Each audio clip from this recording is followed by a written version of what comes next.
Salam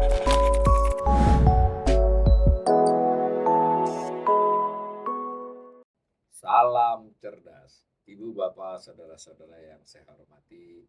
Sesi membaca berita kali ini saya membacakan kembali terkait dengan indeks harga saham gabungan dari 3 media sekaligus yang mungkin sebagiannya saya baca secara cepat untuk memperoleh pesan utamanya saja.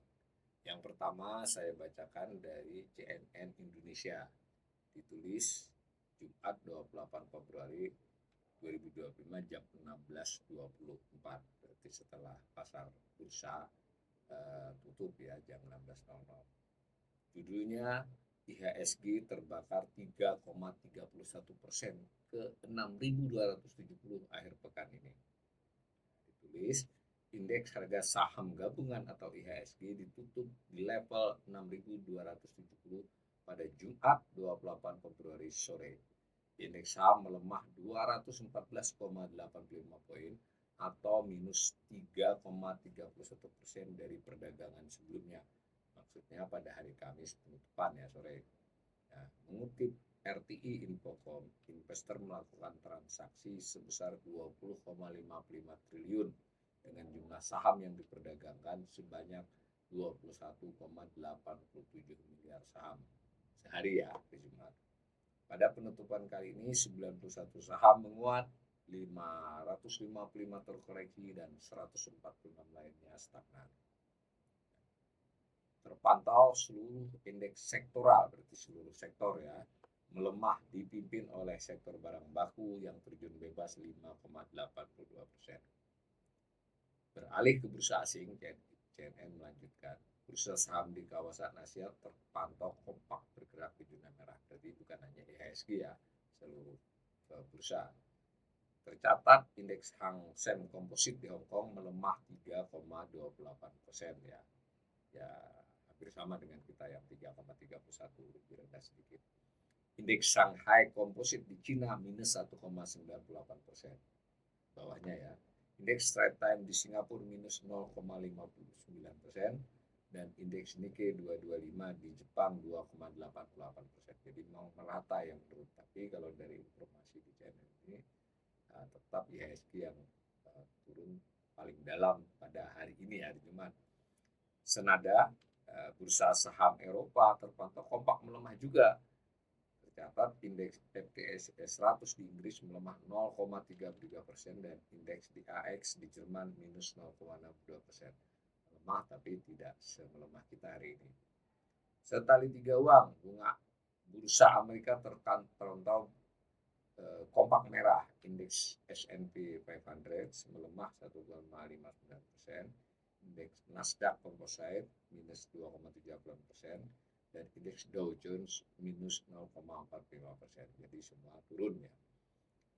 Kemudian dari berita media lain hampir bersamaan jamnya dari CNBC Indonesia jam 16,27, jam 16.27 ya, tadi kan 16.24. Judulnya CNBC Indonesia, IHSG amburadul, bangkir kompak bilang gini. Jadi saya pilih karena di sini ada komentar bangkir ya, kalau tadi semata-mata laporan dari jurnalis CNN Indonesia. Indeks harga saham gabungan IHSG masih melanjutkan tren koreksinya pada akhir bulan Februari. Jelang penutupan sesi 2 perdagangan Jumat terpuruk ke 6323,12. Berarti ini sebelum penutupan nih, masih jelang jam 16. Tadi kan berita CNN sudah setelah penutupan 6270 ya. Pemberat utamanya berasal dari sektor keuangan yang menurut Stockbit mengalami koreksi 2,61%, berarti seluruh saham di sektor keuangan. Di antaranya ada saham-saham perbankan seperti PT Bank Rakyat Indonesia yang turun 7,44%, PT Bank Negara Indonesia BBNI ya kodenya, yang tadi kodenya BBRI yang turun 7,14%, dan PT Bank Mandiri BMRI yang minus 1,29%, dan Bank Sentral Asia yang turun 1,17%. Ini memberi kontribusi besar nih terhadap penurunan IHSG karena Persentasenya bahkan lebih besar dari total IHSG ya turunnya ya untuk Bank BRI dan Bank Mandiri. Padahal sebagian besar perbankan masih mampu mencetak pertumbuhan kinerja yang positif. Nah, bankir-bankir pun memberikan pandangan mereka terkait keadaan ini. Jadi maksudnya itu saham turun hari ini cukup drastis, dan kalau kita lihat dari kemarin juga saham perbankan cenderung turun. Jadi melanjutkan itu turunnya. Pada saat yang bersamaan sebetulnya laporan-laporan keuangan perbankan yang terbuka kan sudah tahun 2024 sudah disajikan, dan rata-rata mereka memperlihatkan kinerja yang positif, yang bank-bank yang TBK yang terbuka ya. Tadi ada bank himbaranya, ada Mandiri, ada BRI, ada Bank BNI, lalu ada BCA yang swastanya. Maka ini si CNBC Indonesia mencari komen dari bankir. Salah satunya menurut Wakil Ketua Perhimpunan Bank Nasional Perbanas 4 Taswin Jakaria memandang, jadi ini Wakil Ketua 4 maksudnya, memandang tren koreksi saham perbankan di HSG ini karena likuiditas tidak mengalir ke pasar ekuitas. Menurutnya, tren koreksi saham tidak berkaitan dengan kinerja perbankan. Dikutip langsung nih, kalau sudah seperti ini, tidak ada hubungan lagi antara kinerja dan harga saham. Ini kita perlu garis bawah, ini pendapat beliau ya. Tren harga anjlok ini justru terjadi pada saat kinerja 4 bank besar positif, dan yang disebut tipisnya likuiditas pasar sepertinya menjadi penyebab, ujar Taswim saat dihubungi CNBC Indonesia. Jadi dia melihatnya begitu ya. Tidak ada hubungan kinerja dengan harga saham bank yang jatuh ini. Itu lebih karena likuiditas yang menipis di pasar ya, atau dalam hal ini pasar saham. Lalu dikutip juga dari Direktur Kepatuhan PT Bank Oke Indonesia Terbuka. Jadi ini salah satu bank yang juga go public. Dinal Alamsyah mengatakan penyebab tren koreksi saham perbankan berasal dari faktor-faktor eksternal yang mempengaruhi sentimen pasar. Misalnya kata dia aksi jual oleh investor asing yang mengalihkan ke dana pasar lain. Maksudnya dari pasar saham ke pasar lain ya. Rebalancing portofolio investor institusi dan volatilitas pasar global. Jadi ada soal investor asing yang merubah portofolionya ke pasar lain, jadi rebalancing portofolio investor institusi. Jadi nggak hanya pelaku asing tapi investor institusi juga merubah mungkin dari pasar saham ke pasar ekuitas misalnya, ke pasar obligasi, dan volatilitas pasar global. Jadi di situ dia juga menyebut adanya ketidakpastian kebijakan domestik seperti misalnya pembentukan badan pengelola BPI Daya Anantara Nusantara dan Antara yang bisa juga memicu kekhawatiran di kalangan investor.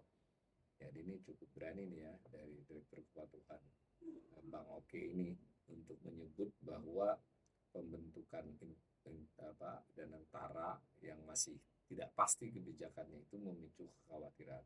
Dikutip langsung nih pernyataan. Jika tren penurunan ini berlanjut, terdapat beberapa potensi dampak terhadap kinerja perbankan.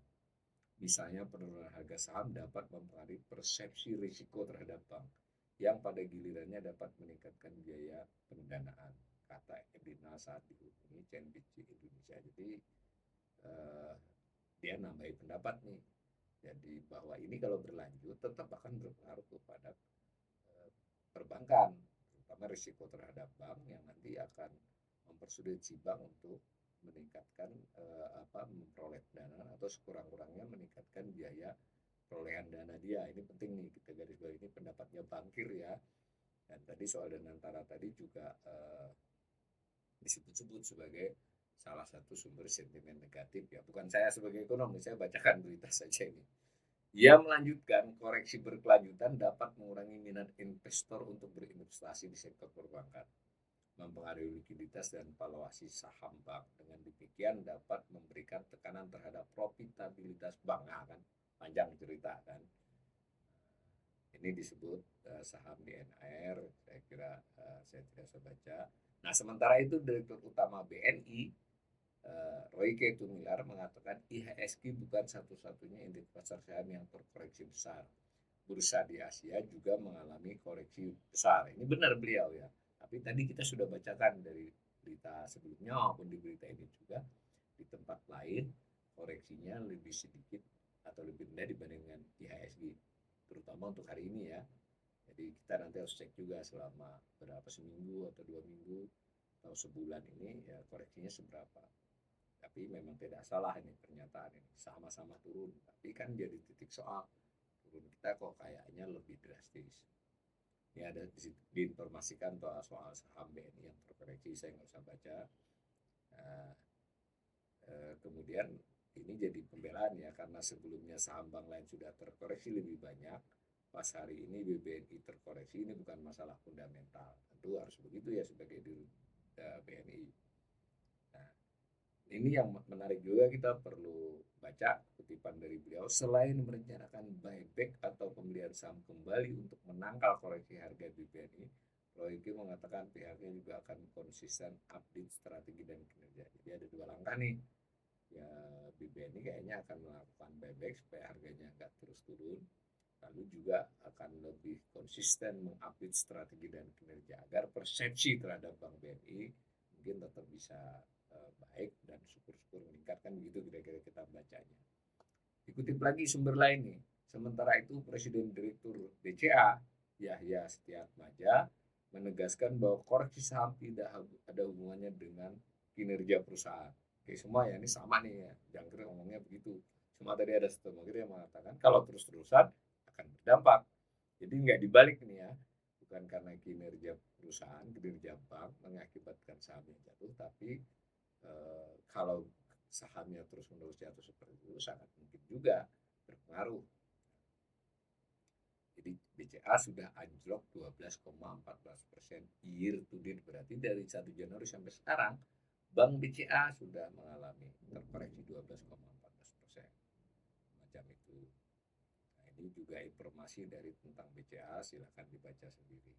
Nah, terakhir saya akan bacakan dari Kompas. Ini sebetulnya lebih dulu ya diberitakan, jam 14.30, jadi sebelum penutupan bursa pada hari ini jam 16. Nah, saya bacakan karena mengutip soal Direktur Bursa Efek. Tadi kan hanya berita di CNN, kemudian di CNBC ada komentar beberapa bakir dan ada di Root Banknya juga.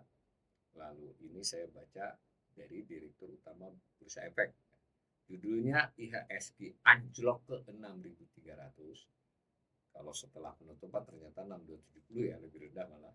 Direktur BEE Bursa Efek Indonesia, kami tidak tinggal diam begitu. Direktur Utama Bursa Efek Indonesia Iman Rahman menyatakan bursa tidak diam terhadap fenomena penurunan mendalam indeks harga saham gabungan. Bursa akan segera berdiskusi dengan pelaku pasar untuk membuat kebijakan yang meningkatkan kepercayaan investor. IHSG di penghujung Februari 2024 turun hingga menyentuh level 6.300, terendah sejak September 2021, berarti sudah lebih dari 3 tahun ya, 3 tahun setengah. IHSG sudah anjlok hampir 5% dibandingkan akhir perdagangan pekan lalu yang masih berada di angka 6.800. Jadi seminggu sudah 5% tuh.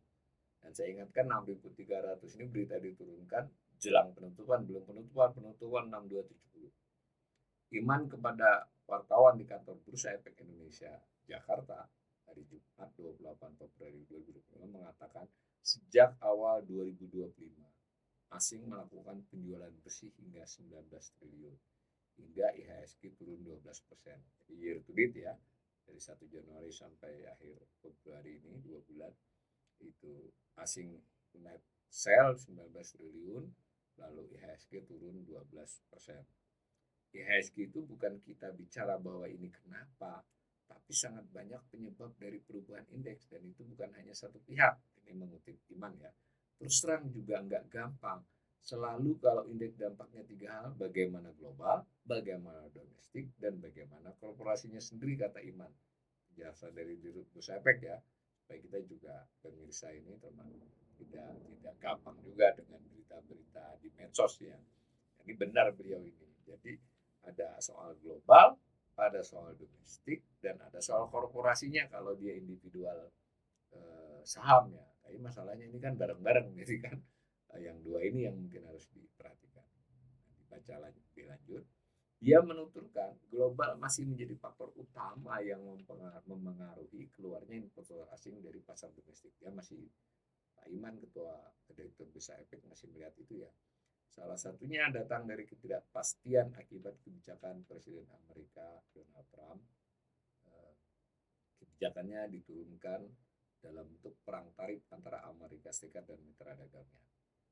Lanjut, faktor Amerika Serikat dengan kebijakan bank sentral, the Fed, dalam menurunkan suku bunga acuan juga menjadi pertimbangan asing masuk ke pasar saham Amerika Serikat. The Fed diperkirakan hanya akan menurunkan suku bunga 1 kali tahun ini. Karena saat ini masih terbilang tinggi dari kebiasaannya suku bunga di The Fed ya, turun masih hanya akan sekali, jadi tetap tinggi berarti sepanjang tahun 2025. Tapi Iman juga menilai ada faktor domestik yang menjadi pertimbangan investor asing. Faktor ini antara lain dari penilaian lembaga indeks pasar global Morgan Stanley Capital International (MSCI) ya terhadap pasar domestik yang juga mempengaruhi banyak kadar kepercayaan investor asing. Jadi tidak ada antara yang dikutip nih, dan waktu si Morgan Stanley Capital mengeluarkan dan antara belum diumumkan ya. Jadi tetapi pemeringkat ini ya yang menilai lembaga indeks saham ini menurunkan rating saham-saham di Indonesia. Nah, ditulis nih dalam laporan terakhirnya akhir Februari ini, peringkat saham Indonesia dalam indeks MSCI berubah dari equal weight (EW) menjadi underweight (AW) ya. Per Maret MSCI akan mengubah bobot saham Indonesia dari 2,2% menjadi 1,5%. Pokoknya ini prinsipnya buat kita pemirsa, rating kita, kredibilitas pasar saham kita, saham-saham kita secara umum itu dinilai menurun. Itu kan mempengaruhi pandangan investor. Penilaian tersebut dikaitkan dengan pelemahan prospek pertumbuhan ekonomi, termasuk menurunnya profitabilitas sektor siklikal. Bahkan Iman mengatakan laba tahunan emiten sektor keuangan yang di bawah target konsensus juga menjadi sorotan investor. Jadi kalau melihat ini, kalau si Morgan dan secara implisit juga Pak Iman, ya kan tetap ada kaitannya dengan fundamental si emiten. Emiten artinya perusahaan yang bersangkutan, terutama di sini sektor keuangan disebut-sebut, tetap ada gitu, biarpun kinerjanya kelihatannya positif tapi lebih rendah atau lebih kecil dari konsensus ya, dari harapan lah. Oleh karena itu, ia menilai pelaku pasar domestik harus berperan dalam menjaga kepercayaan investor pasar global. Kita tidak akan diam dengan penurunan IHSG, ujarnya. Sejauh ini IHSG masih berpotensi melanjutkan pelemahan. Pintraco Sekuritas Jumat ini menganalisis IHSG membentuk titik tengah baru pada tahun 2025. Tekanan jual masih agresif pada perdagangan sesi pertama hari ini, khususnya emiten di sektor perbankan. Ini berkali-kali ya. Secara teknikal, pergerakan saham masih sejalan dengan target pelemahan lanjutan ke area 6.100. Ini bukan saya loh ya, saya bacain saja nih. Analis Pintraco Sekuritas mengarah ke sana. Lalu di sini ada gambar grafik oleh Kompas ID ini tentang perkembangan saham beberapa waktu. Nah, lalu ada tulisan subjudul konsolidasi pasar. Direktur Pengembangan Bursa Efek, jadi bukan dirutnya lagi. Ini tapi Direktur Pengembangan JP Hendrik pada kesempatan sama menimpali bahwa dengan kondisi pasar saat ini mereka akan melanjutkan pertemuan dengan para pelaku pasar, termasuk sekuritas, manajer, aset, dan perusahaan terdaftar. Biar nggak panik, ini prinsipnya ya, biar semua melakukan aksi bareng-bareng. Pertemuan semacam ini juga pernah mereka lakukan ketika IHSG melemah pada masa awal COVID-19 tahun 2020 silam. Ingat, ini berita menarik nih buat kita. Jadi pengurus bursa, direktur utama Direktur Bursa Efek Indonesia dengan jajarannya ini mengadakan pertemuan tentu dengan tidak seluruh pelaku pasar yang besar-besar mestinya. Dan ini hanya pernah dilakukan sebelumnya pada waktu COVID. Tentu berarti ini memberi syarat kepada kita kondisinya tidak cukup wajar ya, meskipun seluruh bursa menurun, waktu COVID juga begitu kan. Ini ada pertemuan. Nah, itu Contoh, pada saat terjadi pandemi, Bursa Efek Indonesia memutuskan melarang perdagangan produk short selling. Produk short selling dan intraday short selling tersebut sebelumnya juga direncanakan di perdagangan tahun ini mulai Maret atau April 2025.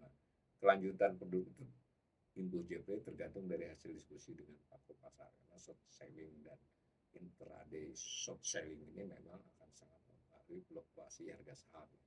Ke depan, Bursa Efek Indonesia juga akan rutin melakukan sosialisasi ke beberapa negara untuk memberikan informasi terkait pasar Indonesia. Hal ini diharapkan jaga relasi dan kepercayaan investor asing.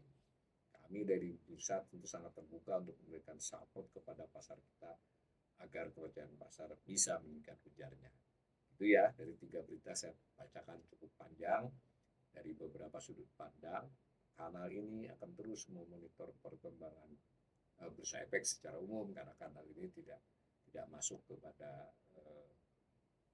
hal-hal yang bersifat teknis pasar karena saya kurang menguasai, tapi saya bacakan saja dari berita-berita ini agar kita para pemirsa, para pengikut kanal ini selalu mendapat update terhadap kondisi perekonomian Indonesia terkini.